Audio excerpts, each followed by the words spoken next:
Boa noite, pessoal. Sejam todos muito bem-vindos ao nosso evento.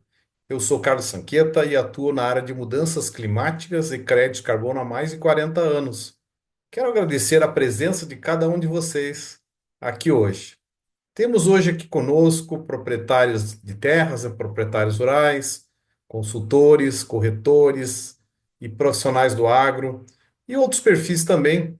E é isso que eu gostaria de destacar como de grande importância, porque esse evento foi pensado exatamente para esse público, para quem atua nessas áreas. Proposta aqui hoje é clareza. Clareza para responder uma pergunta simples, mas que pouca gente responde de forma correta no mercado de carbono.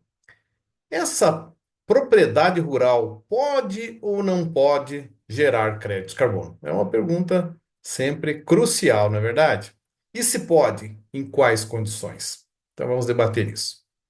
A maioria dos erros que eu vejo hoje no mercado começa justamente porque essa pergunta não é respondida logo no início. Hoje existe muito conteúdo sobre crédito de carbono, não é verdade?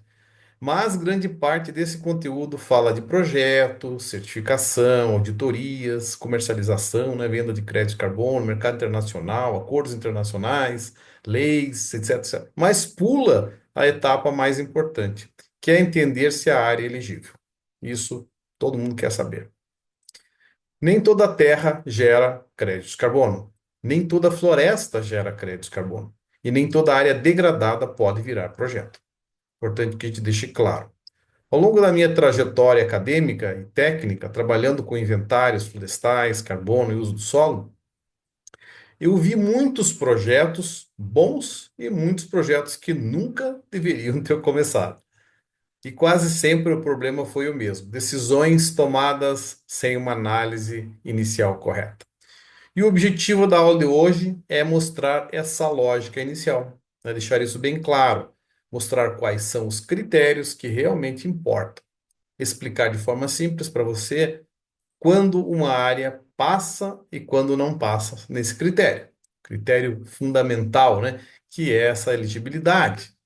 Bom, e principalmente aí o objetivo de hoje é ajudar você a decidir com segurança se vale ou não a pena avançar, né? Isso é bem importante, né?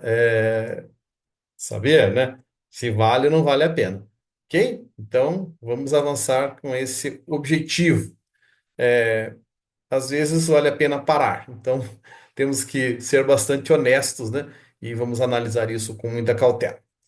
Eu queria também salientar aqui que eu vou responder algumas perguntas, algumas questões ao final desse evento. Então, fique aí firme, né, comigo para aproveitar ao máximo desta nossa noite, ok? Agora eu quero te contar de forma rápida, porque eu insisto tanto na importância dessa análise inicial que estamos falando hoje aqui, né? Como muitos de vocês já sabem, eu sou professor e pesquisador há mais de 40 anos. Já tenho aí desde 1985, estou com meu diploma aqui na minha frente, de engenheiro florestal, né? Minha formação é nessa área, na engenharia florestal, né? Com mestrado em manejo florestal. E no início dos anos 1990, quando eu atuava na iniciativa privada, eu tive a oportunidade de fazer meu doutorado no Japão, né? Ganhei uma bolsa do governo japonês e fui para lá, né? Na área de ecologia e manejo de recursos naturais. Eu tirei meu PhD, que me possibilitou conquistas aí muito significativas na carreira. Enquanto eu estava lá, o Brasil sediou a Rio 92, Eco 92, para quem é mais experiente sabe disso. E foi naquele momento que o tema das mudanças climáticas ganhou força no mundo. E junto com ele surgiu o conceito de crédito de carbono e o mercado de crédito de carbono. Depois veio aí a Convenção Quadro em 1994, o Protocolo de Quioto, 1997, depois sua ratificação em 2004, 2005 e o início do mercado de crédito de carbono, com o primeiro projeto de crédito de carbono do mundo nesse mercado, que foi um projeto brasileiro, projeto, né, feito em aterros sanitários. E aquilo me chamou muita atenção, né?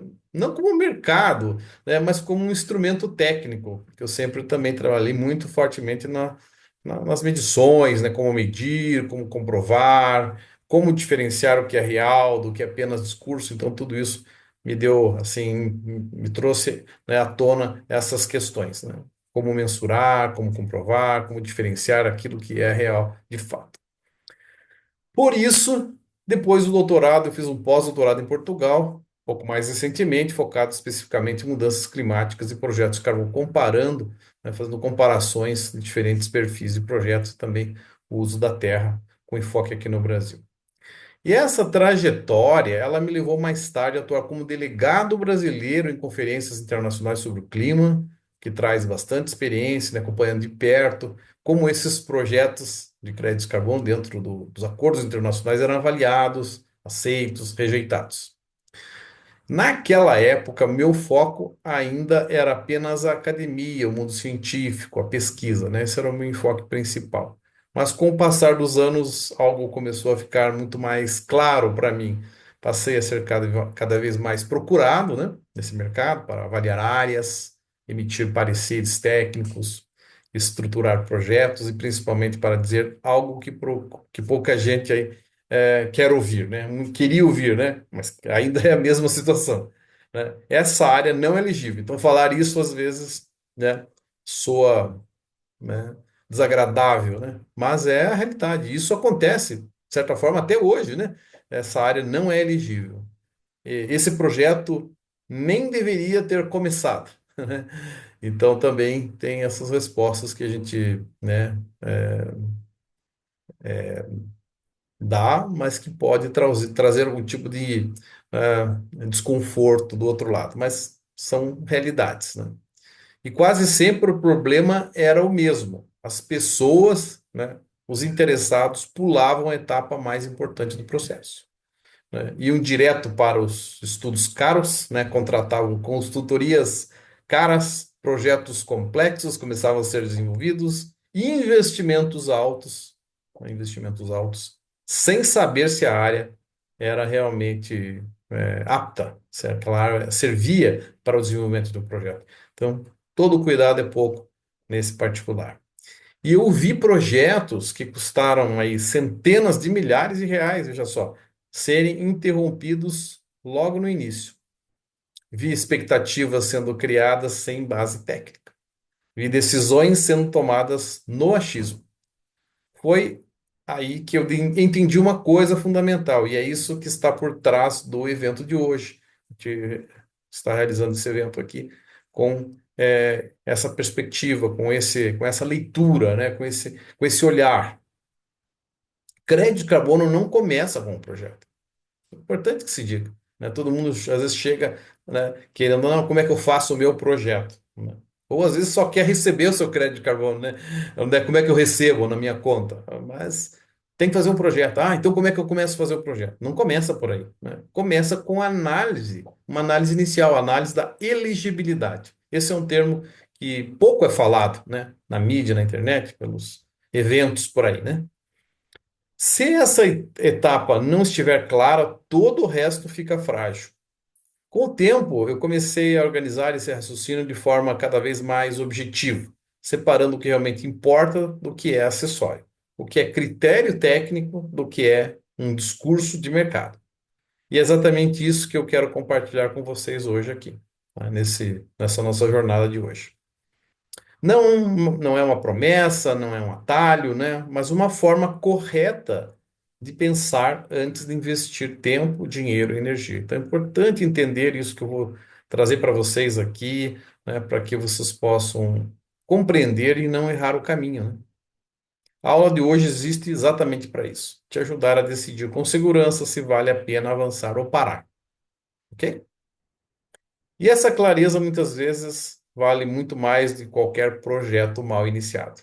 Agora, com esse contexto, vamos entrar no conteúdo mais técnico, mais prático dessa nossa aula de hoje. E a aula de hoje será bem prática e direta ao ponto. Eu quero trazer conceitos aqui para vocês, evidentemente são fundamentais, mas também aplicações que vão deixar muito claro, né, a viabilidade, ou melhor dizendo, a elegibilidade de áreas para projetos. Nós vamos falar aqui de critérios, exemplos, erros comuns e também caminhos possíveis, alternativas. Não vamos entrar aqui em jargões desnecessários, né, por conta enfoque também do tempo e nem em promessas irreais. A ideia é que você saia daqui hoje com uma visão muito mais clara do que tinha quando entrou, ok? Então, eu vou compartilhar com vocês aqui algumas imagens, né? Uns slides, para que vocês possam acompanhar o conteúdo dessa noite, ok? Vamos lá, então. Vou compartilhar aqui a minha tela.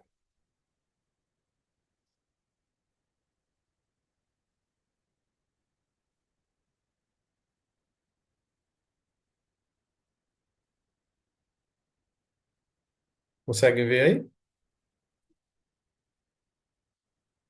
Então tá bem, pessoal. Vamos lá. Importante hoje esse assunto, viu? Eu queria falar para vocês sobre créditos de carbono na propriedade rural. É um dos temas assim de maior interesse, né, do pessoal aqui no Brasil, né, das empresas, né, das cooperativas, dos proprietários rurais, de muitos outros profissionais que atuam no agro, né? Enfim, todo esse contexto. Antes de mais nada, sempre como eu gosto de fazer, talvez alguns já ouviram essa história, né? Mas outros não. Então, sempre temos aqui um público, né, de pessoas que estão começando do zero. Então, é importante esclarecer o que são créditos de carbono. A gente não sabe, né? Então, tem duas palavrinhas mágicas. É crédito, todo mundo sabe o que é crédito contra de débito. Carbono é um elemento, né, que temos na natureza, que está na atmosfera também, em todos os componentes orgânicos aí, né? E que nós temos em excesso hoje na atmosfera. Então, créditos de carbono, eles são títulos, né? São títulos, assim como vocês podem ver aqui na imagem, né? Títulos que têm valor, né? Eles estão atrelados às mudanças climáticas, às mudanças do nosso clima, cada vez mais alterado, né? Eventos climáticos extremos, chuvas torrenciais, né? Tornados, né? Ciclones, né? Ondas de calor, né? Claro, o clima tem, né, sua trajetória, o tempo, mas flutuante, né, ao longo do tempo e ao longo da sua normalidade e do seu ruído. Mas as mudanças climáticas hoje estão, né, cada vez mais evidentes, né? Nós vivemos isso. Importante dizer que esses títulos visam promover ações para regular o clima, para dar mais equidade, mais normalidade ao clima. Porque se nós não fizermos nada, nós vamos ter consequências. Então, esses títulos, que são os créditos de carbono, são uma espécie de moeda verde, um pagamento por serviço ambiental por retirar gases de efeito estufa da atmosfera. Então, foram criados esses títulos há algum tempo, né? Essa modalidade de título para financiar ações de mitigação e adaptação climática. Então, esses títulos visam exatamente promover principalmente a mitigação climática. Esses títulos, que muitos não conhecem, mas que cada vez mais estão sendo divulgados, né, nos meios de comunicação, na internet, etc., são reconhecidos pela ONU, pelas organizações multilaterais, pelos governos de diferentes países e também pelos empresários e outros âmbitos aí da atuação na sociedade, né? Então, no âmbito internacional e também no âmbito nacional, esses títulos têm valor, né? Já vimos isso aqui também, né, em outros eventos aqui que eu trouxe para vocês. É importante destacar, né, que não é pirâmide financeira, né, não é também criptomoeda. Claro, pode ser lastreado um dia numa moeda digital, etc. Pode, mas não tem nada a ver com isso. Eles são títulos, né, que têm valor de mercado, como disse, uma moeda verde que na nossa legislação agora, na Lei 15.042, está bem descrito, né, como um ativo, né, importante, que tem valor de mercado. Transacionável, né? Eu posso usar ele para fazer transações. E os títulos, os créditos de carbono, eles são assim chamados porque tem o carbono, né? Esse elemento presente na natureza. E o carbono, ele tem como representante mais assim, conhecido o dióxido de carbono, o CO2, que é presente na atmosfera, que nós exalamos, os seres humanos exalam, né? E também vários processos, né, naturais processos decorrentes, principalmente da queima dos combustíveis fósseis, a agricultura, os resíduos, dejetos, emitem, né? São expelidos para a atmosfera e esses créditos não visam exatamente retirar esse CO2 da atmosfera. Então, cada tonelada que é retirada, que é removida, né, ou reduzida, vale um crédito de carbono. Então, existem formas de fazer isso. Você está pensando, mas como é que eu vou fazer isso na minha vida? Certo? Existem algumas maneiras que eu vou explicar aqui para vocês. Ok? Então, uma tonelada de CO2 é um crédito de carbono. E quanto ele vale? Né? Bom, os créditos de carbono são títulos que têm valor, como eu disse, mas quanto é isso, né? Vamos ver aqui um pouco mais de perto. Importante dizer, né, que muita gente já, né, ouviu falar, né, igual o nosso célebre cantor, né, é, disso, né, mas nunca presenciou, né, só ouviu falar, nunca teve a oportunidade de ser apresentado a esse título mais formalmente. Aqui está, né, um crédito de carbono. É como se fosse um certificado, né? E ele tem, né, um valor no mercado. Ok? Como a gente tem um mercado, tem compradores e vendedores. Vou explicar isso um pouco mais de perto depois. Claro, para ter valor, alguém tem que comprar, alguém tem que vender. Falando um pouco dos preços, né? Eles variam de a mais de US$ 100, esses créditos carbono. Depende do tipo. Assim como nós temos produtos nas gôndolas do supermercado, o carbono não é uma coisa só. Também você pode, né, reduzir gás de efeito estufa com projetos de energia solar, energia eólica, energia de biomassa, etc. Esses créditos podem valer de US$ 1 a US$ 5, com mais ou pouco menos. Projetos relacionados ao desmatamento evitado, porque o desmatamento e as queimadas também emitem gás de efeito estufa, valem na faixa de US$ 10 cada tonelada, cada crédito. Os projetos da agricultura, ou seja, o carbono no solo, né? O solo tem bastante carbono, então para evitar, né, esse carbono e também evitar, né, o uso de fertilizantes nitrogenados, né, que tem nitrogênio, que também o N2O é um gás de efeito estufa, né? O óxido nitroso. E projetos de reflorestamento, porque as árvores absorvem CO2 da atmosfera, valem na faixa de US$ 20. Alguns tipos especiais de crédito de carbono podem valer US$ 100 ou mais, como é o caso do biochar, que é um biocarvão, em que normalmente é utilizado como condicionador do solo. Ok? Então, são exemplos aqui, né, de projetos ou de modalidades, de atividades que geram crédito de carbono e que têm valores, né, intrínsecos. Uma média, se você pegar uma média geral, US$ 10, tá? Por aí é uma média. Mas vários fatores podem, né, dar essa oscilação de US$ 1 a US$ 100. Ah, mas eu quero um de 100 porque vale mais. Claro, nós vamos sempre buscar, né, as melhores opções. Por que eu vou fazer o de 1 se eu posso fazer o de 100? Depende. Obviamente depende do negócio, né? Mas tem vários fatores aí, né? Por exemplo, o local do projeto, se é na Amazônia, se é na Mata Atlântica, se é no Brasil, se é na África.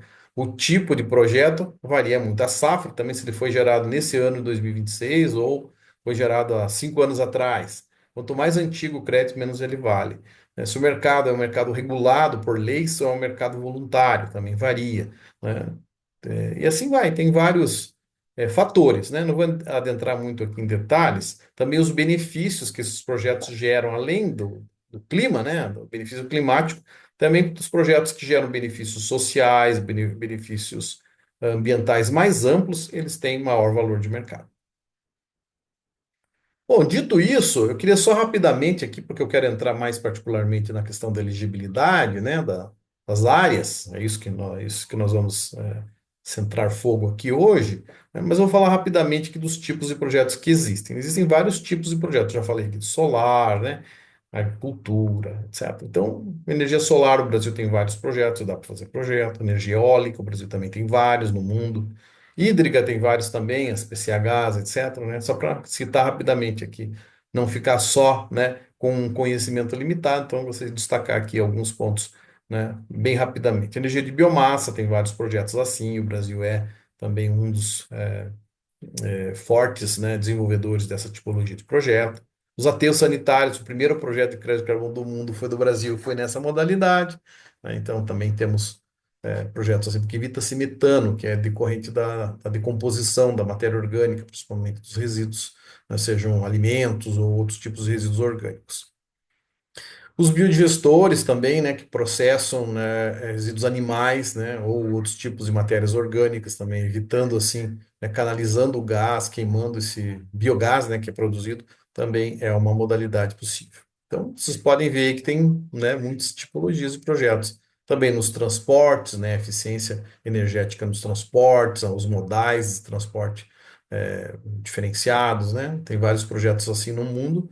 E aqui no Brasil também nós temos grandes oportunidades. Nas indústrias, né, de alimentos, siderúrgica, metalúrgica, química, cimento, nós temos um grande potencial. Para citar algumas.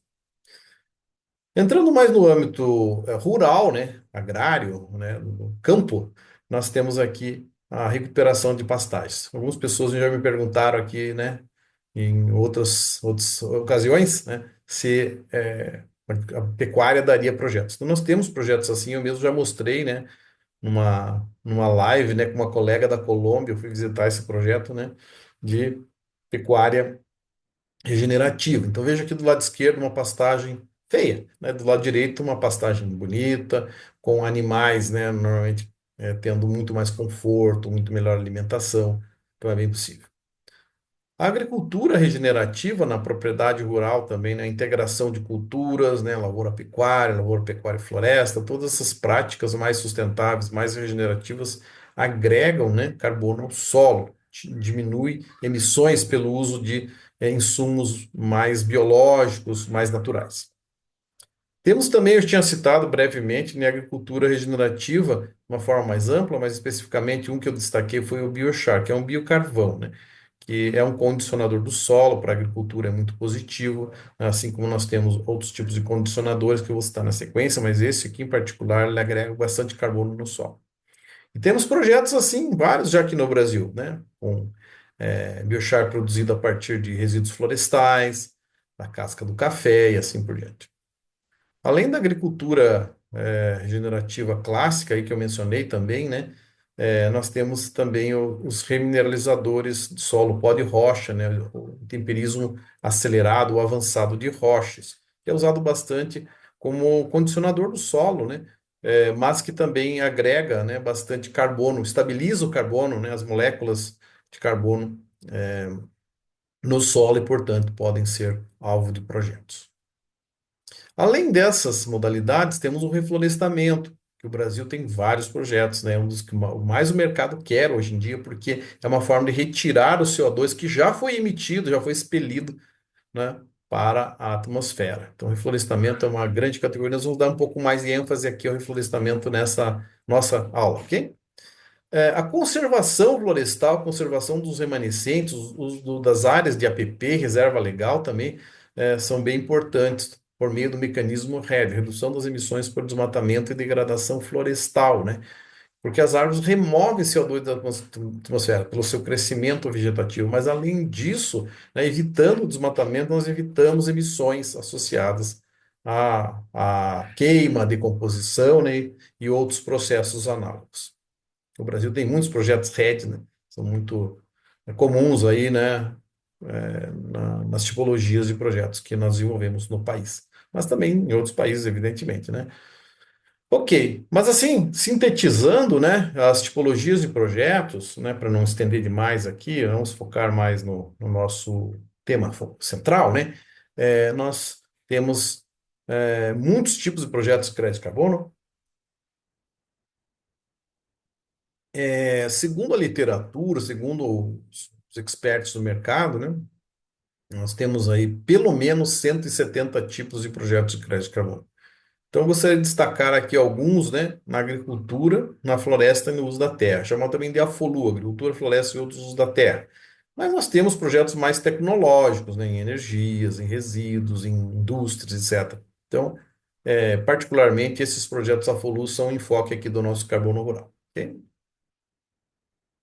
Bem, agora vamos nos orientar aqui um pouco mais para os créditos de carbono na propriedade rural. Você que é produtor, você que é proprietário, você que é consultor, enfim, né, quem atua também em empresas públicas, nas ONGs, na academia, né, quer saber mais sobre esse assunto e é isso que nós vamos, né, trazer como ênfase aqui nesta parte da aula daqui para frente, ok? tem um crédito de carbono na propriedade rural. São várias as opções. Eu já dei, né, algumas coordenadas aí durante os minutos que eu falei, né, previamente, mas vamos estudar isso um pouco mais de perto. Um, uma propriedade rural, a gente visualiza o uso da terra, né, através de mapas do uso da terra. Nós podemos ter aí, né, a infraestrutura, nós podemos ter, né, as áreas agrícolas, pastagem, né, área de pecuária, diferentes tipos, né? Pode ser uma pecuária de leite, uma pecuária de corte, ovinocultura, caprinocultura, bovinocultura, etc., né? Nós temos, eventualmente, reflorestamento, né? Hoje em dia, quase todas as propriedades, de uma maneira ou de outra, têm, né, um reflorestamento para o uso da madeira, para os energéticos. Então, o reflorestamento é uma forma também interessante. E podemos ter sistemas integrados, né, como esse que nós vemos aqui, o sistema agro-silvipastoriz ou algo semelhante. E além disso, conforme a nossa própria legislação preconiza, nós temos, né, as áreas de APP, áreas de preservação permanente de reserva legal. O mínimo em cada bioma, né, na Amazônia nós sabemos, no bioma amazônico, né, 80% de reserva legal, na Mata Atlântica 20%. Nos demais biomas, né, tem variações no Cerrado, Pantanal, na Caatinga, no Pampa nós temos diferentes percentuais, mas assim, destacando que nós sempre temos áreas florestais na propriedade rural. Então, nós temos aqui um potencial de desenvolver projetos na propriedade rural. Acho que muita gente já entendeu isso, né? Mas, como eu disse no começo, nós precisamos ser muito cautelosos, né? Um pouco mais sobre esse assunto, né? Crédito de carbono na propriedade rural. Aqui eu dou alguns exemplos. Veja só, você pode estender, né, aquilo que eu acabei de mencionar. Aí nós temos a energia, né?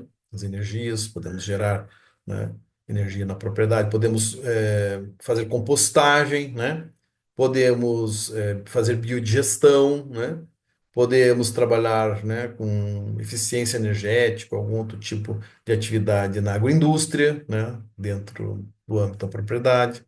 Nós temos atividades associadas ao cultivo propriamente dito de culturas agrícolas, né, sejam elas temporárias, permanentes ou perenes ou semi-perenes, né. Temos, como eu já disse aqui, os bioinsumos, né, os remineralizadores do solo, condicionadores do solo, como o biochar, né, como pó de rocha, e temos as áreas florestais. Tanto as áreas nativas, né, na PP e na reserva legal, e temos o reflorestamento. E é nisso aqui que eu gostaria de dar ênfase maior hoje, tá? Em outra oportunidade, nós enfocaremos, né, outras oportunidades, outras possibilidades. Então, pense que todo mundo, você sabe disso, né? Todo mundo tem áreas florestais na sua propriedade, seja reflorestamento ou áreas nativas, né? Até porque a própria legislação, né, nos exige, ok? Então, vamos avançar um pouco aqui no conteúdo, né? Falando agora como gerar e vender créditos de carbono. Antes de falar de elegibilidade, né, a gente tem que, né, dar uma atenção, né, a esse ponto aqui também. Só um segundinho. Ok. Então vamos lá, né? Como gerar e vender créditos de carbono. Ok?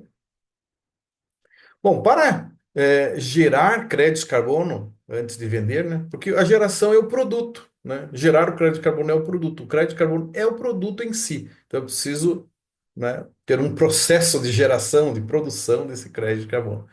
Então, para gerar crédito de carbono é necessário elaborar um projeto. Só que às vezes, né, as pessoas começam já pelo projeto, mas tem uma fase anterior, como eu disse aqui, que eu gostaria de salientar. Esse projeto se chama PD ou PDD, é um termo em inglês, né? Project Description, ou também se chama Project Design Document. PDD, né? É o nome que se deu aí no mercado, PD ou PDD. Ele é o descritivo do projeto, ele tem um formulário, né, um template que você preenche uma série de campos, vai colocando uma série de informações, né, no seu projeto, usando uma certa metodologia. Mas isso só deve ser feito, né, na medida que o seu projeto seja algo que vá gerar créditos. Não faz sentido, né, avançar e pagar para elaborar um projeto, né, porque ninguém faz isso todo dia né, assim, na sua propriedade rural, né? Desenvolver projetos de crédito de carbono, então precisa ter alguém que entenda do assunto. Mas antes de avançar, é importante, né, saber, será que vale a pena? Vou começar do começo, digamos assim, né? Então, o passo a passo, né, que deve ser trilhado, né, é o seguinte. Primeiro, identificar um projeto potencial. Eu tenho como desenvolver um projeto na minha propriedade, eu vou fazer essa primeira leitura, né, identificar um projeto potencial. Ah, eu acho que eu tenho, porque eu tenho aqui biodigestor, ou eu tenho aqui reflorestamento. No caso de áreas florestais, que é o nosso enfoque aqui, é muito importante saber se eu tenho reflorestamento, ou tenho um potencial de desenvolver um projeto de reflorestamento, se as minhas áreas nativas também podem ser alvo de um projeto de crédito de carbono.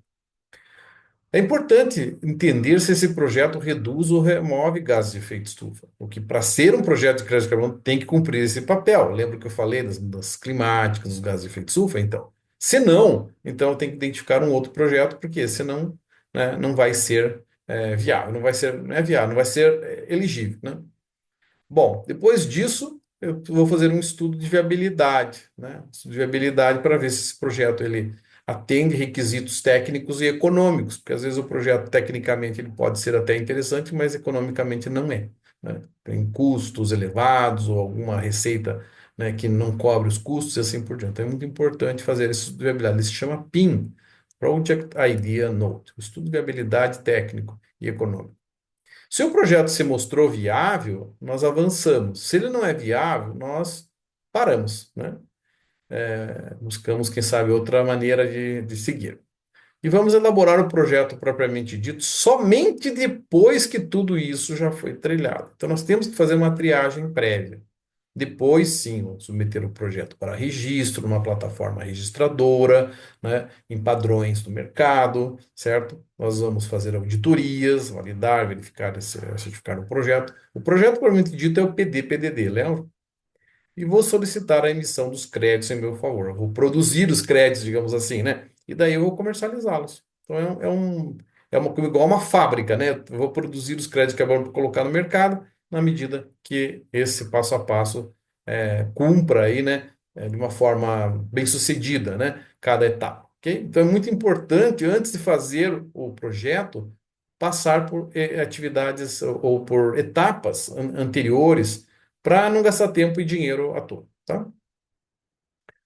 Depois que esses créditos são vendidos, a gente tem várias maneiras de vendê-los, né? Até esses dias eu estava conversando com um empresário, mas como é que eu vendo isso, né? Eu nunca vendi, eu vendo milho, eu vendo madeira, mas eu não sei como vender os créditos. Existem hoje em bolsas, leilões, editais, plataformas, mesas, balcões, existem vários caminhos, ok? Agora, foco total na elegibilidade de projetos na propriedade rural, ok? A gente já viu aí alguns pontos, né, bem relevantes, né? E agora vamos, né, é, centrar todos os nossos interesses aqui, né, na elegibilidade de projetos na propriedade rural. É isso que nós queremos destacar. Bom, a lógica de um projeto de carbono, de crédito de carbono, passa por uma árvore, né? Uma árvore de decisão, árvore decisória, eu chamei aqui. Nós temos um determinado projeto, né? Que a gente quer verificar se ele é um projeto que vai ser bem sucedido. Nós vamos ver se ele é elegível. Lembra que eu falei da elegibilidade? Eu vou depois dizer o que envolve essa elegibilidade. Ele tem que ser adicional, ou seja, ele tem que gerar benefícios além daquilo que as práticas comuns já geram, para fazer algo a mais, para contribuir com o clima, com o meio ambiente. E também eu tenho que ver se esse projeto é viável. Então, são três coisas fundamentais: elegibilidade, adicionalidade e viabilidade. Ok? Se tudo isso cumpre bem, sim, sim, sim, o projeto deve prosseguir, deve ser um projeto que deve dar resultado, né? Favorável, positivo. Caso contrário, se não é elegível, já morre aqui na casca, não adianta seguir para frente. Então, não é elegível, não prosseguir, ok? Não prossigamos. Se ele não é adicional, idem. Se ele não é viável, também. Então, nós precisamos aqui analisar no começo essa elegibilidade, não perder tempo e não perder dinheiro, seguindo com ideias que não vão, eventualmente, dar retorno. Agora, O que é essa tal elegibilidade? Vamos esclarecer. Bom, em áreas florestais, particularmente, né, nós temos que tomar muito cuidado, né? Porque nós já vimos aí que volta e meia sai uma notícia ruim, né, sobre carbono, porque a propriedade era grilada, a propriedade não era legalizada, tinha documentos frios, etc. Então, regularidade documental e fundiária é essencial. Contratar um profissional, advogado, um profissional da área, seja um engenheiro, etc., para te atestar, né, essa conformidade, né, documental, de títulos, cadeia dominial, etc., e fundiária na sua plenitude. Né? Não adianta seguir se não tiver regularidade ambiental e fundiária, porque lá na frente vai trazer problemas. Tá? Então ninguém quer, né, ter surpresas desagradáveis ou de sabores no processo, gastando dinheiro, investindo, para depois, né, se frustrar. Então, uma regularidade documental e fundiária é fundamental. Sobreposição de áreas, né? Às vezes tem sobreposição com terras indígenas, terra do governo, ou até com uma outra propriedade do vizinho, né? Sobreposição de áreas é uma um mal, né, do nosso país, né? As nossas terras, muitas delas têm sobreposições e a gente já viu que isso pode, né, colocar em risco, né, ameaçar o êxito do nosso projeto de crédito de carbono. Notícias assim chegam às vezes na internet, havia sobreposição com terras, né, do governo, terras de comunidades, não pode ter, tá? Sobreposição de área. Tem que excluir, né, as áreas sobrepostas, tem que passar por um processo tecnicamente bem consistente. Passivos ambientais também, áreas que, né, têm uma série de passivos, né, são problemáticas, né? Esses passivos ambientais. Então, temos que ter, né, uma tranquilidade com relação à conformidade ambiental. E também, evidentemente, que o objetivo, né, desses projetos florestais é garantir a permanência, isto é, os estoques de carbono para evitar, né, queimadas, evitar, né, emissões, desmatamento, etc., né? Não confundir, né, colheita florestal programada, né, em reflorestamentos com desmatamento. São coisas muito diferentes, né? Como eu sou engenheiro florestal, gosto de, né, de destacar isso, né? Quem planta, colhe, né? Eu plantei uma determinada árvore, né?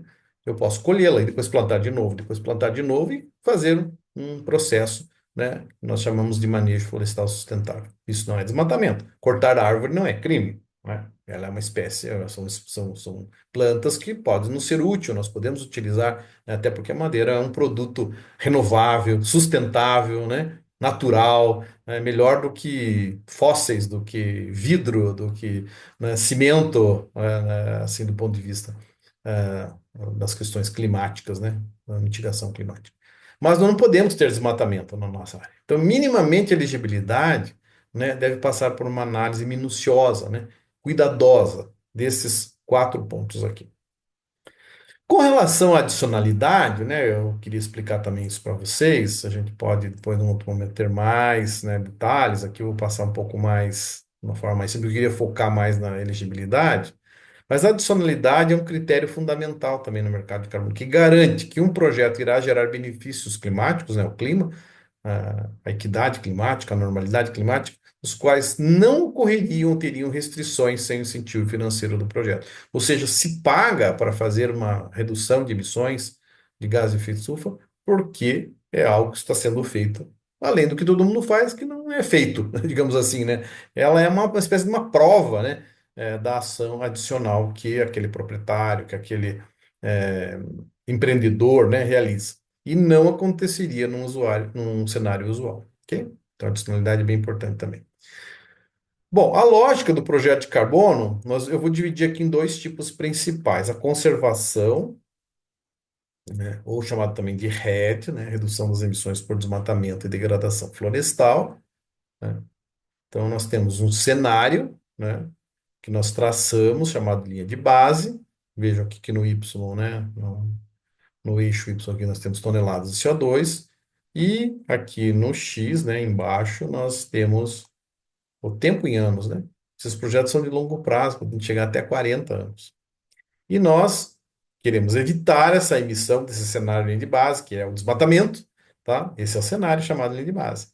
A prática comum é o pessoal avançar e desmatar e fazer práticas não sustentáveis. Mas eu vou desenvolver um projeto de conservação de carbono, né, RED, para mudar esse paradigma, esse cenário, para mudar essa realidade, para não desmatar, para manter a floresta em pé. Então, o cenário com o projeto vai cair as emissões de CO2, conforme nós vemos aqui nesse gráfico. E isso vai proporcionar o quê? Vai proporcionar reduções brutas, chamadas de RB, aqui que eu chamei de reduções brutas. Ainda posso ter algum tipo de emissão com o projeto, essa parte vermelha, e também posso ter vazamentos, que são emissões fora dos limites do projeto, causado pelo projeto, evidentemente. Chamado de leakage, em inglês, é vazamento ou leakage. Então, eu desconto as emissões que o projeto possa ter, algum veículo, alguma queima, alguma coisa que aconteceu que, né, o projeto gerou de emissão. Às vezes pode, claro, não é 100%, porque a própria natureza não é perfeita, mas pode ter, então, emissões com projeto e vazamentos que eu vou descontar. E essas reduções líquidas, chamadas DRL aqui, são as emissões no cenário de base, menos as emissões com projeto, menos as emissões dos vazamentos. É isso que gera créditos de carbono. Então, eu tenho que fazer essa conta e calcular isso, tá? Eu traço esses cenários no longo prazo. Então, eu preciso, né, me valer de informações de imagens de satélite, né, informações de órgãos oficiais, né, como o INPE, né, o MapBiomas, etc. Bom, nos projetos de remoção, de reflorestamento, também chamados de ARR, o processo é um pouco diferente, mas a lógica é parecida. Eu tenho tempo em anos, pode chegar até 30 anos, e tonelada de CO2 também aqui aparece no eixo Y. Muito bem. Então, tem um cenário agora, é o contrário. O cenário ali de base é um cenário lá embaixo, um cenário que não tem remoção, não tem árvores plantadas. É uma pastagem, uma área desnuda, uma área que tem baixo estoque de carbono. O cenário de base é esse. Eu quero mudar esse cenário, mudar esse paradigma. Vou ter agora um novo cenário, que é essa linha verde, cenário com o projeto, que vai ter mais remoção, mais sequestro de carbono, mais estocagem de carbono ao longo do tempo. Normalmente o reflorestamento é essa curva que parece uma curva de sino, mas ela é meio assimétrica, né, para o lado direito. Então começa crescendo lento, acelera rapidamente, depois tem um pico e começa a decair. Então essa curva é bem típica dos reflorestamentos. Se você pegar qualquer reflorestamento no Brasil e no mundo, mais ou menos é assim, varia um pouco, mas é bem parecido com isso.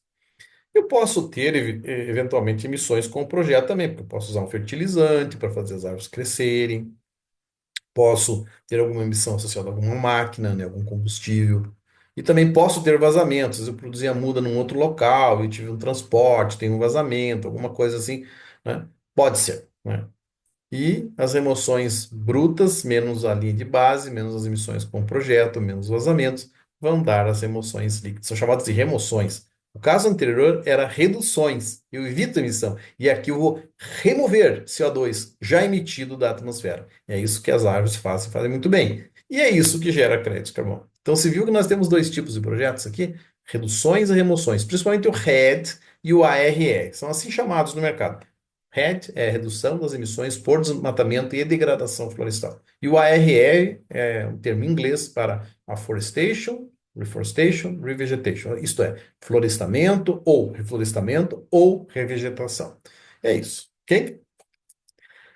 Para eu analisar, né, se esses projetos, né, são viáveis, né, eu tenho que fazer uma análise, uma avaliação técnica e também econômica, porque tecnicamente precisa ser viável. Eu preciso ter uma área, né, eu preciso ter, né, as condições de plantar, eu tenho que ter as máquinas, eu tenho que ter mão de obra, eu tenho que ter uma série de questões técnicas. E também tem questões econômicas, os custos, as receitas, né, os investimentos necessários, despesas correntes. E assim vai. Então, eu preciso fazer uma análise disso. Não vou me ater muito isso aqui hoje, porque esse é um tema que exige um aprofundamento. Então, em outros momentos, né, a gente fala sobre isso, mas é importante que se diga que nós temos que ter um estudo de viabilidade técnica e econômica. Não é o nosso enfoque hoje aqui. De qualquer forma, no PIN, no estudo de viabilidade técnica e econômica do projeto de crédito de carbono, a gente vai, né, ter informações se a gente deve ou não deve avançar para próximas etapas, né? O PIN, Project Idea Note, é um estudo de viabilidade, como eu disse aqui.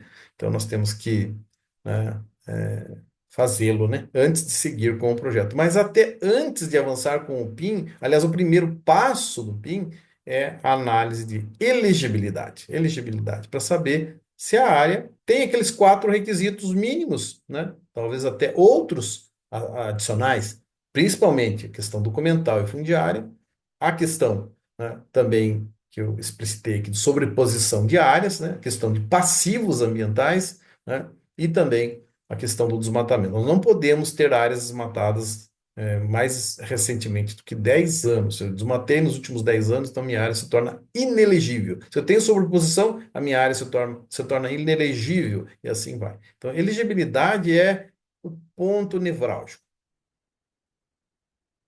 Ainda falando um pouco mais sobre viabilidade, né? Aqui eu queria dar algumas referências para vocês, alguns exemplos, alguns números, né? Na conservação, no RED, o RED+, que se chama também, né? De áreas florestais, né? Normalmente, eu tinha dito aqui, mas eu queria reforçar, né? Nós temos a faixa aí de US$ 10 por cada tonelada, para cada crédito de carbono gerado. Ah, bacana, agora eu já sei. 55, vamos dizer, reais, né? Pode ser 54, 53, 52, depende do câmbio, né? Todo dia muda o câmbio aí, agora nós estamos com um câmbio um pouco mais embaixo, né? No caso de ARR, o reflorestamento, né? Esses valores variam de 10 até US$ 50, então são valores que podem, né, chegar até US$ 50. A gente sabe, aí já foi divulgado amplamente, né, que Big Techs, por exemplo, compraram créditos de carbono a US$ 50, ou seja, de 55 até R$ 275, né, por crédito. Portanto, são valores mais expressivos que a conservação.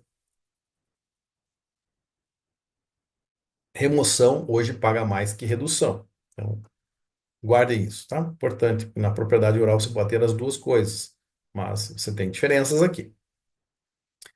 E aí vem a pergunta, mas o quanto eu posso ganhar, né? Todo mundo pensa dessa forma, né? Claro, o proprietário, eu, você, os profissionais, as empresas, todo mundo quer saber qual é a lucratividade, qual é a viabilidade, né? No caso de RED, né, conservação, que eu estava mencionando aqui, nós podemos gerar, assim, são números gerais, né? Claro, cada área tem o seu potencial, tem que fazer, né, uma avaliação, e é muito importante essa avaliação. Quantos créditos uma área pode gerar? Né? Eu vou dar um exemplo aqui de 1 a 5 créditos por hectare ano, mas é importante analisar com cuidado, né, esse número, porque um erro aqui pode ser, né, preocupante. Então, poderia aqui, né, se fosse gerar 5 créditos, ter, né, no RED aqui de 55 a R$ 275 por hectare ano de renda extra. Isso é importante que se diga também, é uma renda extra, né? Não é o principal, é uma renda adicional ao proprietário. Ele faz lá nas suas práticas, ele tem lá a sua renda. É algo adicional.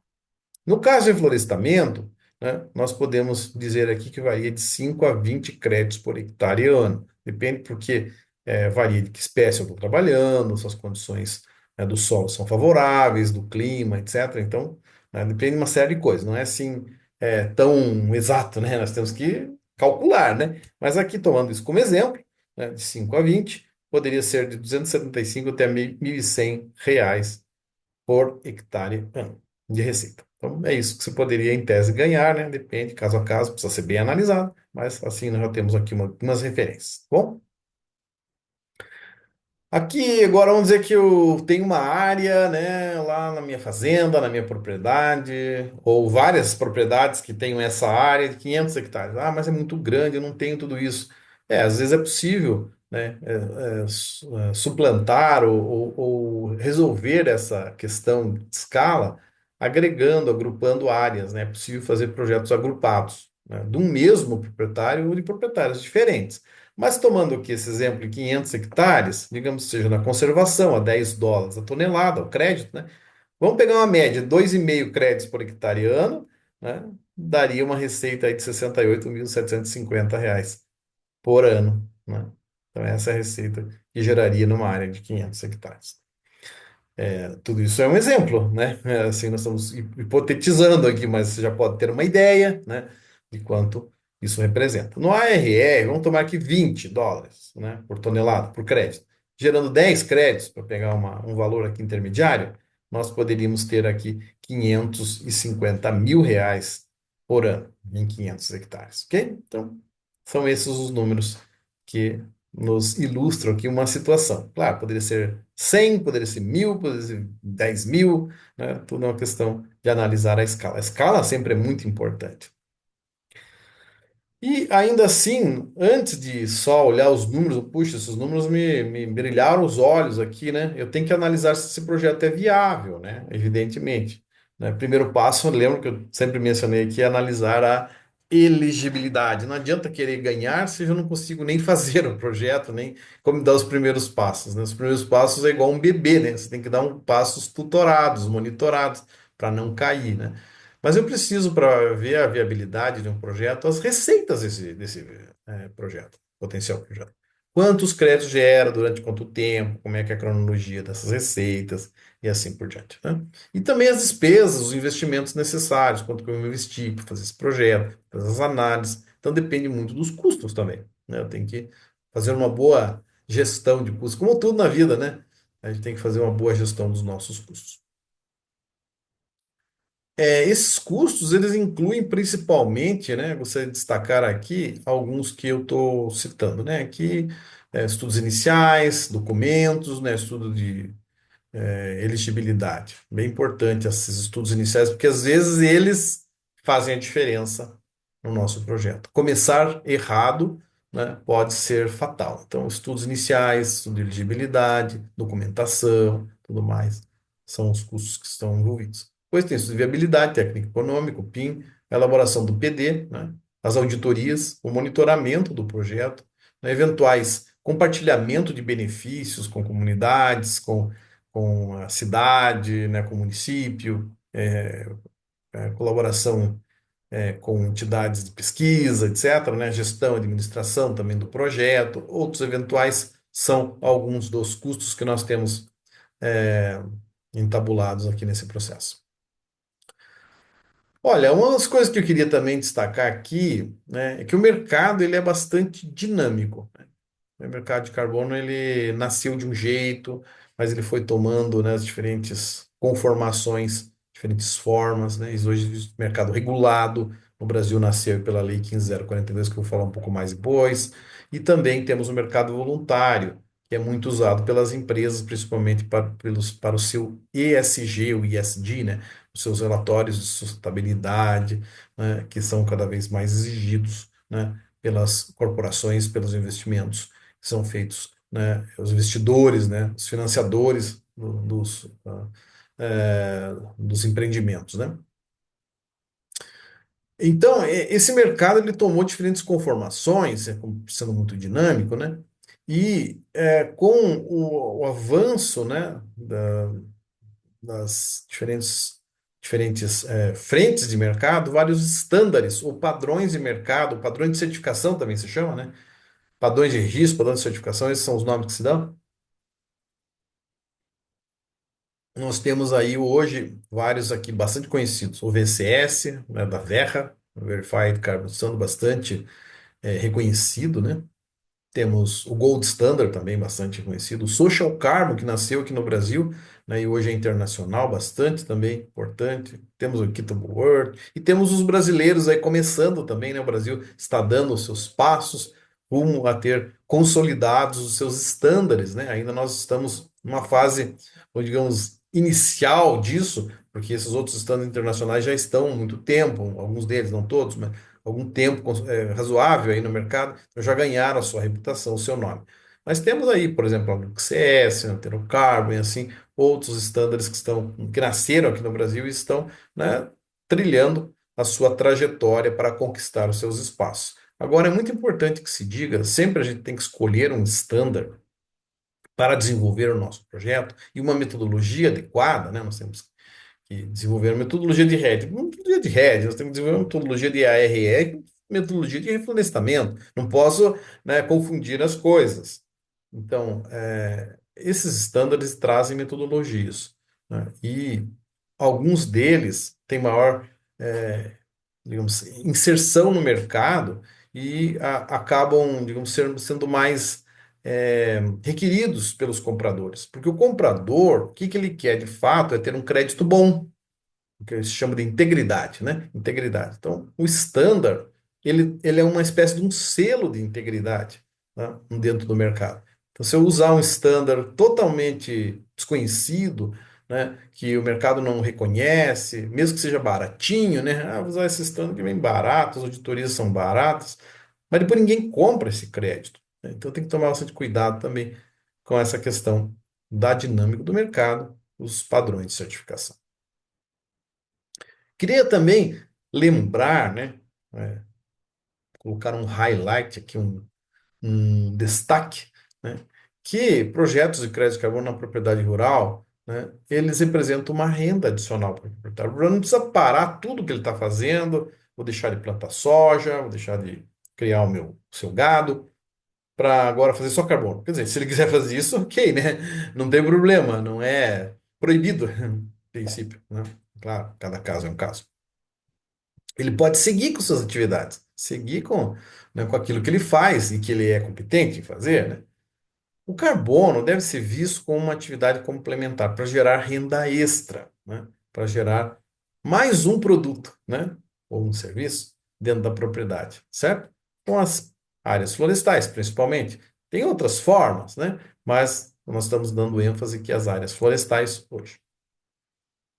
Queria também falar para vocês um pouco sobre um assunto bem contemporâneo, bem atual, que é exatamente a lei do mercado de carbono no Brasil, ok?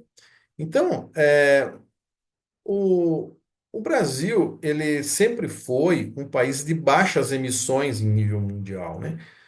Por volta de 2 a 3% das emissões do mundo, né?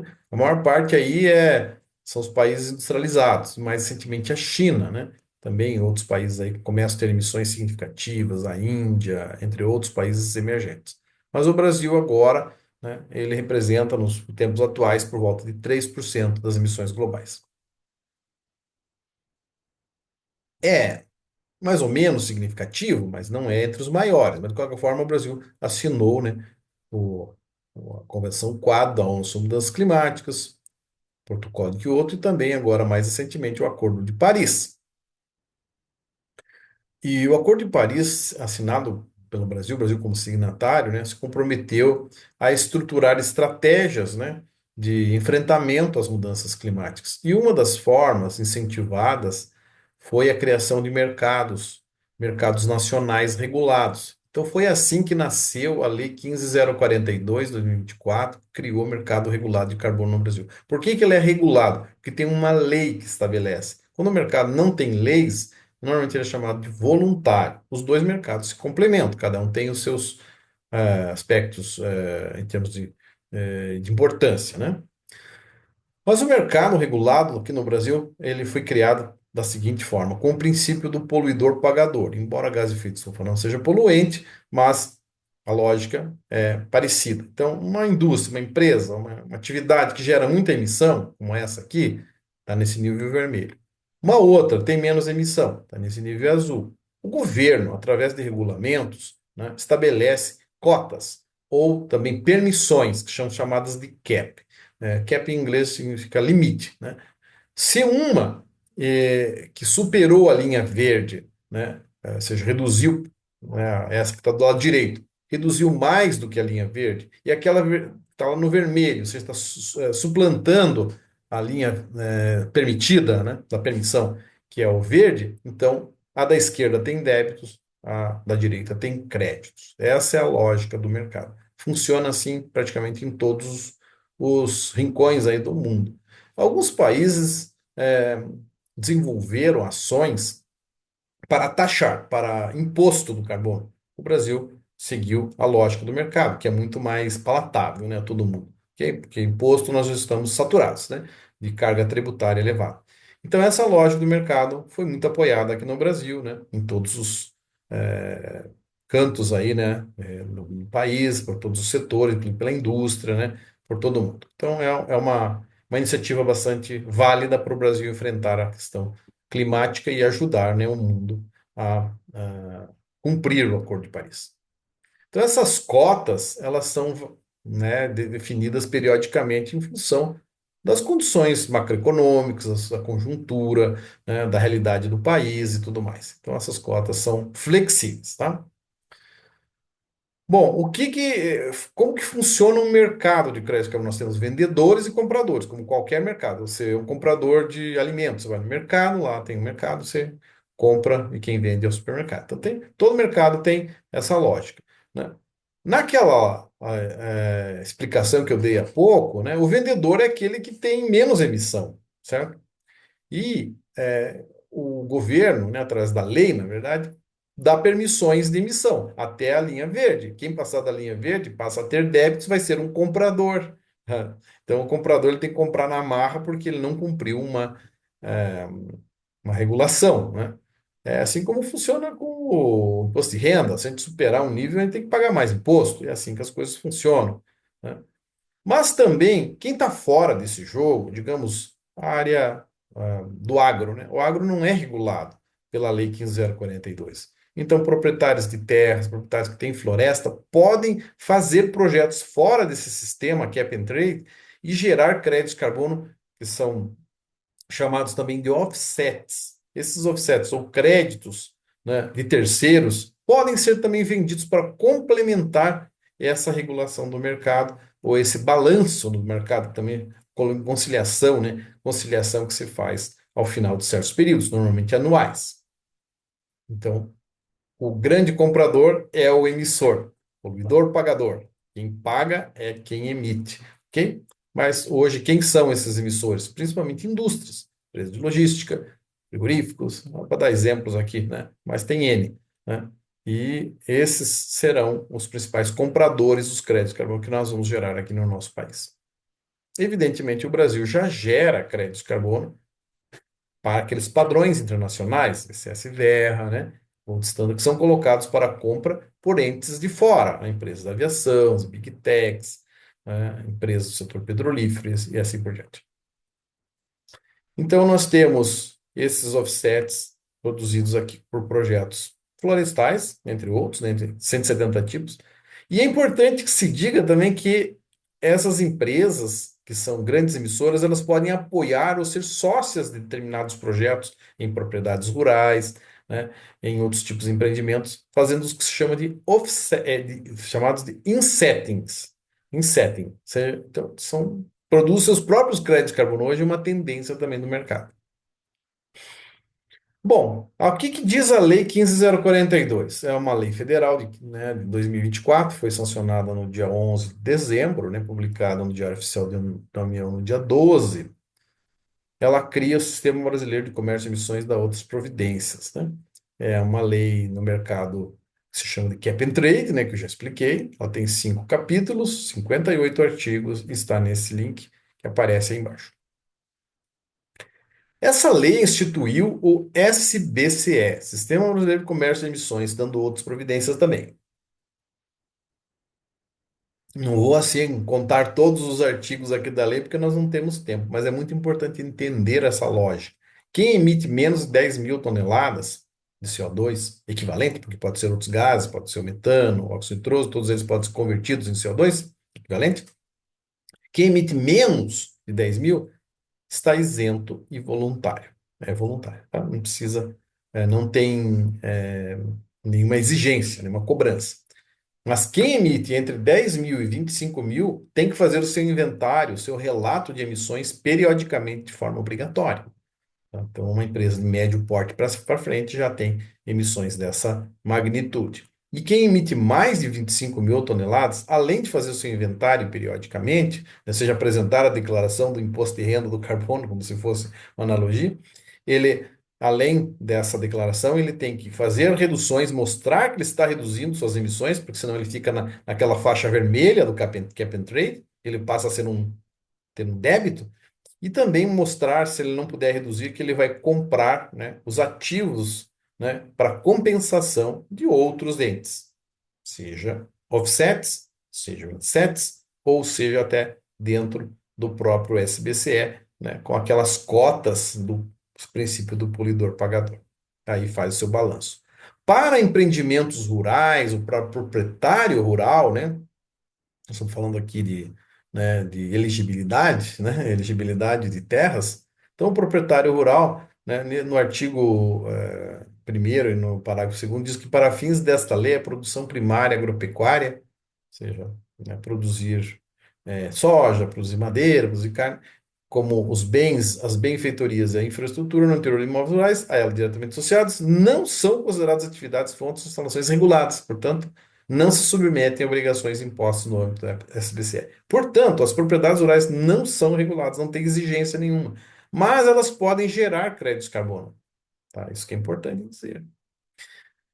Então, o proprietário rural, diz aqui no parágrafo 5º, as eventuais remoções, ou seja, o reflorestamento, o crescimento da vegetação, que excedam as emissões, não serão automaticamente convertidos em certificados de redução ou remoção verificados, as CRVs, que é um tipo de ativo do SBCE, e deverão submeter-se ao processo de registro no SBCE. Em outras palavras, remoções que excedam as emissões da propriedade poderão se converter em créditos de carbono, em ativos com valor. Tá? Então, apesar da agricultura, da agropecuária, né, a agropecuária e silvicultura não serem atividades reguladas, ou seja, não tem obrigação de reduzir, compensar, etc., podem vender os créditos de carbono no mercado. Para quem? Para quem tem emissão. Então, áreas rurais e, particularmente, as áreas de proteção dentro das propriedades rurais, né, também florestamentos, não têm obrigações, tá? Poderão gerar crédito de carbono com emissões líquidas negativas, isso é bem importante. Mas não são regulados, não têm obrigações. Então, ficou dessa forma na nossa lei. Com a emissão líquida, emissão menos remoção, nós temos uma fonte, instalação, atividade, que é uma indústria que emite CO2 e vai parar na atmosfera. Nós temos a remoção, por exemplo, de CO2 pela vegetação nativa, também pelo reflorestamento. Essas atividades podem gerar crédito de carbono, mas tem que evitar o que chamam de reversão, ou seja, né, não mandar CO2 da floresta, das atividades agropecuárias para a atmosfera. Bom, aqui vocês viram, né, que nós temos que dar um primeiro passo antes de avançar, né, chegar no projeto, fazer todo o desenvolvimento de um projeto, nós temos que dar o primeiro passo bem dado, né, analisar a elegibilidade. Então, sempre surge nesse contexto algumas dúvidas, né, eu vou destacar, eu vou remarcar aqui algumas dúvidas que sempre surgem nesse contexto. Qual é o tamanho mínimo da área para viabilizar um projeto? A resposta é muito simples, depende. Depende, né? Depende de vários fatores. Mas quando eu tenho uma escala que não viabiliza um projeto, uma área pequena, eu posso agrupar áreas, não precisam ser contíguas, ou seja, não precisa estar uma do lado da outra, pode ser em diferentes locais, né? Pode ser de diferentes proprietários, né? Eu mesmo já tive experiência e conheço um projeto com mais de 20 propriedades, né? Está no mercado, gerando crédito de carbono, né?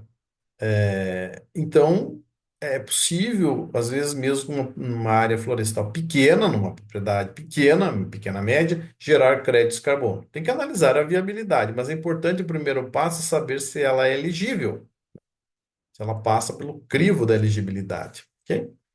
Então, o tamanho mínimo é variável, depende, né? Não tem uma regra absoluta. Varia se é reflorestamento, se é área nativa, e assim por diante. Posso agrupar áreas? Bom, já foi, né, ressaltado que sim, eu posso agrupar. Projetos agrupados são importantes, porque viabilizam, né? Às vezes é a forma de viabilizar, né, projetos, de crédito de carbono. É possível fazer o reflorestamento comercial? É possível, e tem projetos assim, tá? Evidentemente, você tem sempre que trabalhar com um projeto que tenha melhor conotação, melhores valores, né, ambientais, né? Então, quanto mais você colocar de espécies nativas, quanto mais revestir seu projeto de valores relativos a esses aspectos, né, climáticos, biodiversidade, né, benefícios, co-benefícios. Então, isso tudo é muito importante. Mas é possível, sim, tem projetos de espécies comerciais. Às vezes você mescla espécies comerciais com espécies não comerciais. Ou sistemas mistos também, sistemas consorciados, né, e assim por diante. Por exemplo, açaí, né, cacau na Amazônia, com espécies florestais, ou aqui na Mata Atlântica, poderia ter, né, a erva mate, né, com espécies madeireiras, né, assim por diante. O que devo fazer para estar preparado para esse mercado? Bom, o que você deve, sabe, meu direcionamento, minha orientação é que você, né, sempre dê passos seguros, né, e principalmente no começo, né, não dê nenhum passo se você não tiver informação da elegibilidade. Se tiver informação da elegibilidade, prossiga, vai trilhando aquele passo a passo, né? Até você conseguir, né, alavancar o seu projeto. Mas não comece lá na frente já, né, apostando todos os seus fichas. Primeiro, faça essa análise. Ok? Muito importante essa parcimônia, esse cuidado. Eu também gostaria de dizer, né, aqui para vocês, nesta noite, o que eu devo fazer e o que eu não devo fazer. Bom, o que eu devo fazer é, né, fazer análise de elegibilidade. E o que que eu não devo fazer, né? Alguns cuidados, alguns erros que acontecem, né, com a tomada de decisão de quem quer entrar nesse mercado. Como eu coloco aqui, né, tem muita coisa que parece, mas não é, né? Então, às vezes chegam coisas assim para eu dar uma avaliação, dar uma opinião, né? Não é crédito de carbono. Não vai ser comprado pelos compradores, não vai ser valorizado, não vai ter reconhecimento, não é aquele título que se espera. Então, tem muita coisa que parece ser um crédito de carbono e não é. Então, infelizmente, esse mercado tem bastante disso, tem que tomar os devidos cuidados, né, para não cair em ciladas. Tem muita promessa enganosa também, né? Muitas ofertas assim que às vezes surpreende, nossa, né? É tão bom que eu não acredito. Então tem que tomar muito cuidado com promessas enganosas, com falácias que, né, nos traem, né? Não cair em ilusões, né? Tem que estar com os pés no chão, se cercar de boas ferramentas, de boas informações. Em síntese, né? Falando sobre isso, né? Tome decisões embasadas, não jogue o seu dinheiro fora, né? Não está com dinheiro sobrando por aí, né? É, temos que tomar decisões embasadas, decisões cautelosas, decisões com elementos sólidos. E antes de qualquer coisa, faça análise de elegibilidade da sua terra, da sua área, né, que poderá ser potencialmente empregada no projeto. Essa análise te dirá se a sua área tem potencial ou não e quais são as alternativas também, porque às vezes a gente enxerga, né, que não tem potencial, mas tem um outro potencial. Ah, não tenho potencial porque minha área é muito pequena, eu posso agrupar. Eu não tenho potencial nesse estando, mas dá para usar esse aqui que é um pouco mais barato, mais viável, que vai viabilizar o meu projeto, mas também sem cair, né, nas opções sem liquidez, sem um mercado garantido. Fazendo análise de elegibilidade, você terá também informações de quantos créditos minimamente se poderá, em tese, gerar, né? Para você saber se é muito pouco, então não vale a pena. Mas se é bastante, opa, vale a pena eu dar mais um passinho aqui e avançar na minha análise para entrar no mercado, se tudo apontar positivamente. Ok? Para finalizar aqui um resumo dessa aula, é, podemos dizer que propriedades rurais podem gerar sim crédito de carbono e renda extra ao proprietário. Nós devemos buscar, né, formas de viabilizar esses projetos. Não podemos deixar passar essa oportunidade.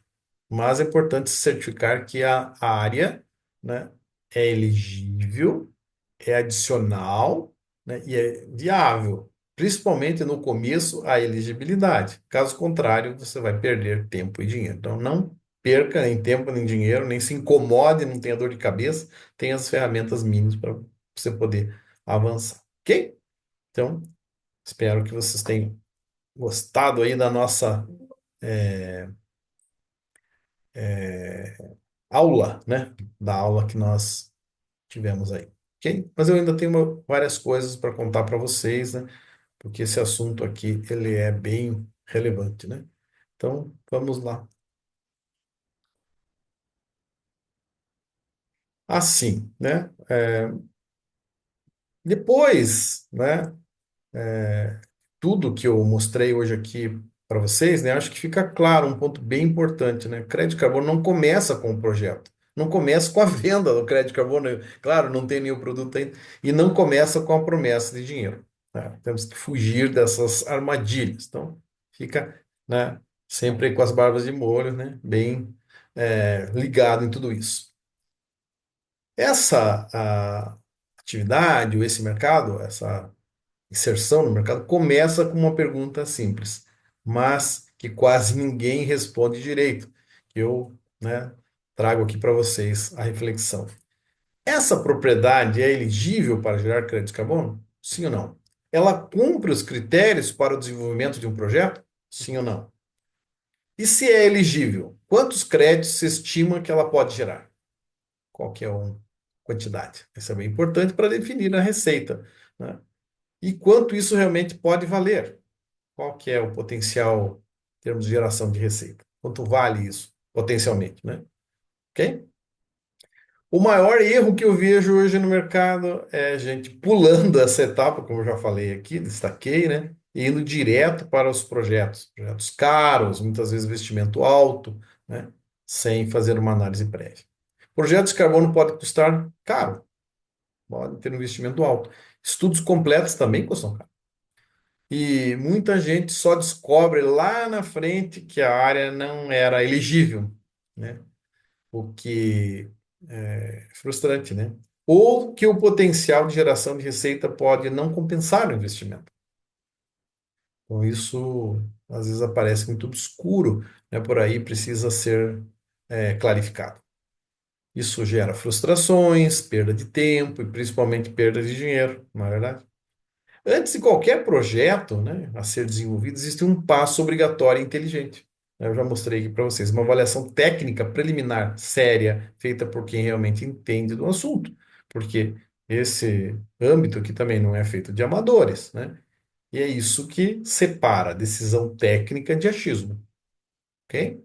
E é exatamente por isso que foi criado um produto aqui muito importante, né, muito útil para análise de elegibilidade, que é o Terra e Carbono, né? Nós estamos, né, falando aqui de um produto bem útil, né? E que é uma avaliação técnica preliminar personalizada, que responde com clareza três coisas fundamentais. Primeiro, se a área é elegível para projetos RED, o D, né, Avoid Unplanned Deforestation, que é o desmatamento não planejado, e também a ARR, ou seja, o reflorestamento, principalmente nas áreas, né, que estão carentes de reflorestamento, nas APPs, etc. Quantos créditos ela pode gerar, né? E quanto isso vale, né, pode valer no mercado baseado nas cotações atuais dos créditos carbono. Então, essas três informações são estratégicas. Aqui não é um curso, não é uma mentoria, não é uma promessa, né? É um diagnóstico preliminar técnico, financeiro e estratégico sobre o potencial de geração de créditos e a elegibilidade, principalmente sobre aquelas óticas que nós citamos aqui. Esse trabalho é desenvolvido por uma equipe técnica especializada, com base em décadas de pesquisa científica, dados geoespaciais e metodologias reconhecidas. Então, é feito um estudo, né, com base em elementos que são usados no mercado, não é uma opinião, né, é um método, é um método. Na prática, quem contrata o Terra e Carbono recebe, primeiro, uma análise técnica com imagens e dados geoespaciais, ok? Verificação da elegibilidade histórico de uso do solo, e também estimativa preliminar do potencial de geração de crédito de carbono em toneladas de CO2 por ano. Você vai ter essas três respostas, e além disso, vai ter aí, quarto, simulação do valor bruto com base em preços atuais reais do mercado, tá? E quinto, um relatório técnico completo, organizado, documentado, simples, né? Bastante pragmático do seu potencial, ok? E a avaliação considera as metodologias reconhecidas como RED+, né, desmatamento não planejado evitado para áreas de florestas nativas, ARR para reflorestamento de áreas degradadas e outros caminhos possíveis conforme o perfil da área. Ok? Tudo isso adaptado ao caso específico da propriedade, não de forma genérica. Com isso, você vai conseguir tirar dúvida, uma dúvida fundamental, digamos assim, né? Minha área tem potencial real para um projeto? Essa é uma dúvida chave, né? Também vamos, né, evitar erros e ter, né, dissabores, evitar um erro caro, né? Não investir em um PIN sem saber se vale a pena. Se você tiver, né, essa análise inicial bem favorável, então você segue para fazer o estudo de viabilidade completa, e depois faz o projeto na sua plenitude. E decidir com clareza, saber se avança para um estudo detalhado em um projeto ou se mantém a Terra como está, sem projeto, ok? O terra carbono não é o projeto final, é bom que se diga, né? Ele é um filtro inteligente antes do projeto. E para quem que ele é? Esse serviço é ideal para quem já tem terra e quer saber se ele gera carbono ou não, atua como consultor ou gestor de ativos também, ou quer entrar no mercado de carbono sem dar tiro no escuro, ok? É isso. Para deixar tudo mais simples possível, né? A única informação que se pede, né? No terra e carbono para iniciar a análise é o número do CAR, né?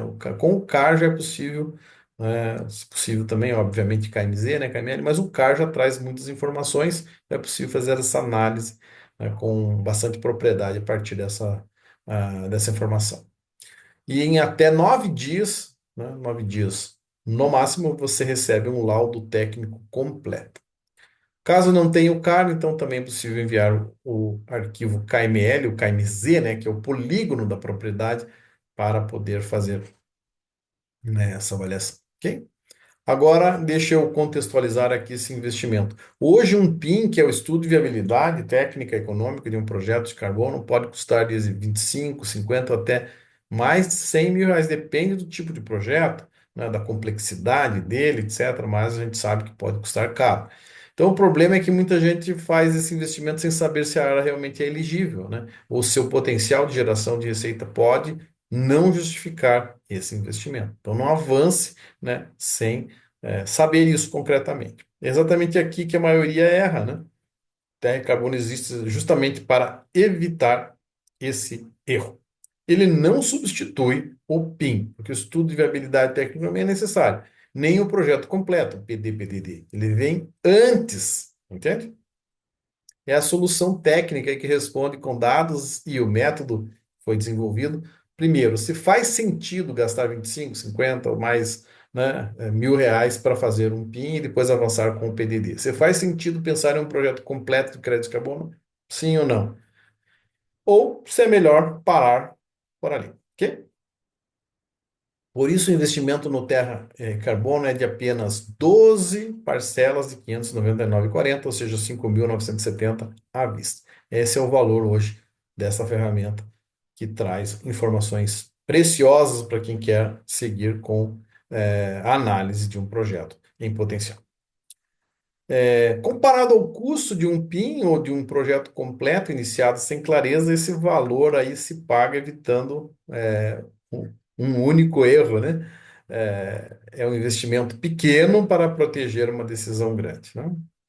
Quem quiser dar esse primeiro passo, então com segurança técnica, o acesso já está disponível no QR Code, em tela ou no link que a minha equipe colocou no chat, ok? Então, também, quem tiver interesse, né? Fica aí com a informação disponível. A partir daí, cada decisão passa a ser feita com base em dados, não em expectativa. Se fizer sentido para você, né? Veja, analise, né? Esse é o próximo passo lógico depois daquilo que nós vimos hoje. Então, é bem importante, né, que você leve isso em consideração. Agora eu vou abrir aqui um espaço para responder algumas perguntas no chat, porque sempre chegam, né, informações bastante interessantes, né? Para a gente poder dialogar um pouquinho aqui, tá bom? No nosso evento. Mas depois do evento, minha equipe vai estar aí disponível no WhatsApp para responder as perguntas não respondidas aqui, ok? Então, vamos lá a algumas perguntas que chegaram aqui para a gente dar uma olhadinha, tá? Vamos ver lá.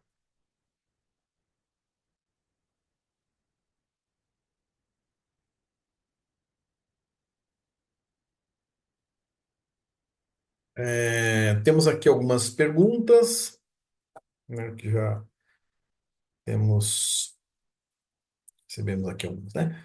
O Ives perguntou: uma área plantada com mogno africano, pinheiro ou eucalipto, que será após 15 ou 25 anos colhida a madeira para comercialização, é elegível para gerar crédito de carbono? Então, como eu disse, plantios comerciais também são elegíveis, mas precisa analisar, né? Cada caso é um caso, né? É difícil generalizar, né? Existem projetos com espécies parecidas aí, inclusive do eucalipto, né? É, que já estão registrados no mercado, né? Mas precisa passar por uma análise, né? Sempre uma análise é necessária, porque depende, né? Depende de alguns fatores. A mesma coisa se chegar no médico, né? E ele só dá uma olhada na sua cara para dar um palpite do que vai acontecer na sua vida. Então é importante fazer uma análise. Mas assim, em tese, sim, porque é uma rotação longa também, né? 15, 25 anos aí, e depois nós podemos ter as desbastes, né? Então tem aí uma, uma curva, né, de remoção que segue do crescimento e as diferentes intervenções que podem resultar depois em 25 anos, por exemplo, de idade de rotação. Uma área que está como garantia de empréstimo bancário, né? E esse empréstimo está atrasado no pagamento. Dá para seguir com o projeto de carbono ou fica bloqueada a documentação por conta da alienação fiduciária? É, não existe assim uma única resposta para essa questão, porque tem que olhar um pouco mais, né, as características da área. O que você tem que comprovar é que você tem, né, a propriedade regular, né, você tem documentação, né, tem regularidade fundiária, né? E se ela está, né, com alguma alienação, né, isso poderá ser avaliado pelos auditores, né? Mas antes de seguir, né, para essa etapa, né, é importante analisar se a área tem potencial, né? Se a área é muito pequena, precisa agrupar, se ela é uma área que tem elegibilidade, sim ou não, né? Então depende. Mas claro, traz alguns desafios, isso é verdade, né? Porque a área está com essa situação, né? Então, quem é o real proprietário da área, né? Então, às vezes, isso pode ser questionado, certo? Se está com empréstimo bancário, se está com alienação, né? É igual se você tem um veículo, um carro, né? Se ele tem alienação fiduciária, você não pode vender o veículo, certo? Mas não quer dizer que você não possa usar o veículo, certo? Então, tem algumas restrições mas não significa que você não possa fazer nada, né? Mas eu acredito que traz alguns desafios. Até na dúvida, você pode, né, consultar, né? Consultar o standard e analisar um pouco mais a fundo essa questão. Sempre é importante fazer uma análise, mas é uma situação especial, né? A área privada de floresta em nome de uma ONG elegível? Sim, sem problema. Tá? Não tem problema algum. Inclusive, tem uma ONG bastante conhecida, né? Lá de Rondônia, que tem um projeto, Refloresterra, né? Vocês podem consultar livremente, é público, né? Ela é uma ONG, organização não governamental, né? E ela tem um projeto de crédito de carbono, de reflorestamento, ARR. Então, vocês podem ver lá no standard da Verra, né? Quem quiser ver depois, né, pode consultar aí no registro da Verra esse projeto. É um projeto bastante emblemático, né? Aí acho que 2.000 hectares, um projeto relativamente bom de escala, né? Existe pagamento por serviço ambiental? O Brasil tem, né, uma legislação própria, né, sobre pagamento por serviços ambientais, né? Tem, inclusive, vários estados que têm, né, leis estaduais, leis até municipais em alguns casos, né? Leis de pagamentos por serviços ambientais. O mercado de carbono é uma espécie, né, de pagamento por serviço ambiental, mas tem uma lei, uma legislação própria, né? Que é a lei 15.042, que criou o mercado regulado de carbono aqui no Brasil. Mas tem também outras leis afins, né? Por exemplo, a Lei da Política Nacional de Mudanças Climáticas, né? Entre outros. O Código Florestal tem várias, né, leis afins. Mas existe sim pagamento por serviço ambiental, né? E o carbono é um pagamento, né? Evitar emissões, né?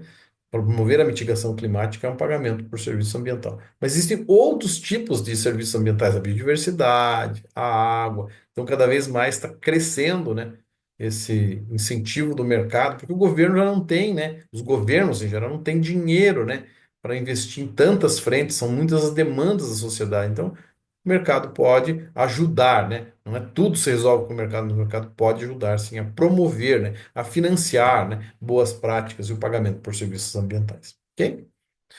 Ainda só está valendo o mercado voluntário. Então, olha só, nós temos aí, né, agora o nosso mercado regulado, né, e também está retomando o mercado regulado mundial, né, do Acordo de Paris que vem do antigo, né, protocolo de Kyoto. Então, uma outra oportunidade, além dos estándares que eu mencionei aqui, VCS-VR, Gold Standard, etc., também o PACM, que tem atividade de reflorestamento também prevista, né? No âmbito do PACM, né, que é o Mecanismo de Crédito de Carbono do Acordo de Paris, tá? E a nossa lei aí, né, segundo consta, até setembro vai estar regulamentado. Então, a gente toda hora está ouvindo notícia e acompanhando, né, porque é do interesse, né, nosso ter o nosso mercado, e o mercado regulado. Esse, esse mercado regulado vai criar muito mais demanda, né, vai consolidar a demanda. Então, essa é uma matéria aí, acho que foi ontem, anteontem, que foi bem comentada em cima disso, né? A expectativa é exatamente essa, né? Que o nosso mercado regulado alavanque a demanda, principalmente, né? Para que tenhamos mais créditos, mais mitigação climática e sustentabilidade, né? E promovendo boas práticas com recursos financeiros, porque tudo custa, tudo precisa de investimento. Qualquer região do Brasil poderá estar apta à análise de qualquer dos biomas, tá? Pode ser no Pantanal, tem projeto, né, já no Pantanal. Pode ser na Caatinga também, tem qualquer um dos biomas. Não impede que seja um e outro, né? Ok? Então não tem restrição. Bom, tivemos tem outra aqui. Outra pergunta que eu esqueci, passou batido. Do Alexandre. Professor, passa as certificadoras confiáveis no Brasil, se possível.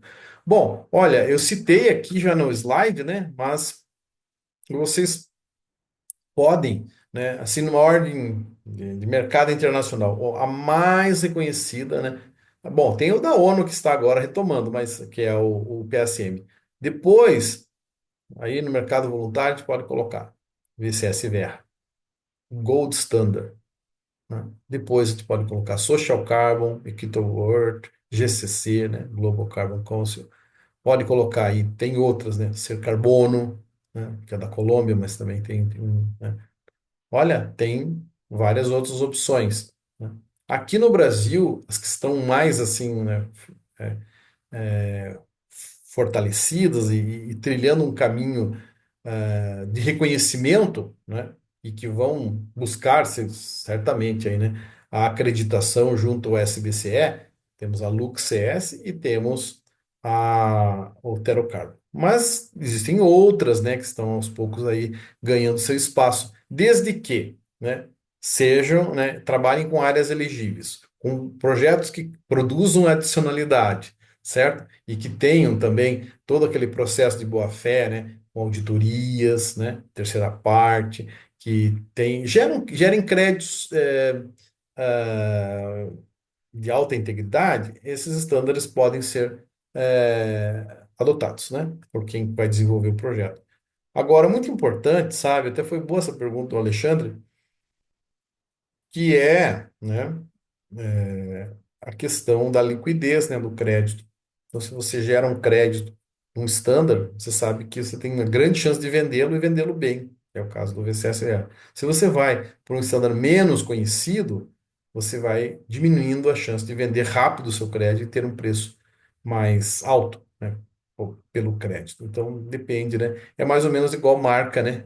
As marcas aí que qualquer produto que a gente consome, né? Quem tem mais grife, quem tem mais esse nome, mais inserção no mercado, sabe que aquilo lá, né, aquele produto tem mais credibilidade. Então, eu diria, analise, né?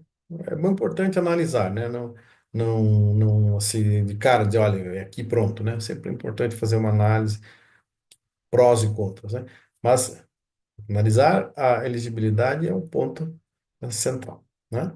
Ok? Bom, a gente discutiu aí bastante coisa, né? Viu muitas coisas importantes e interessantes, né? Agora vocês têm uma ferramenta bastante útil, né? Então, eu espero que você tenha aproveitado, né? E também desmistificado aqui alguns dogmas sobre os projetos de crédito de carbono na propriedade rural. E nós vamos encerrar por aqui, ficamos à disposição, né? Em breve nos vemos em outros eventos. Ok? Um grande abraço e até a próxima. Tchau, tchau, pessoal.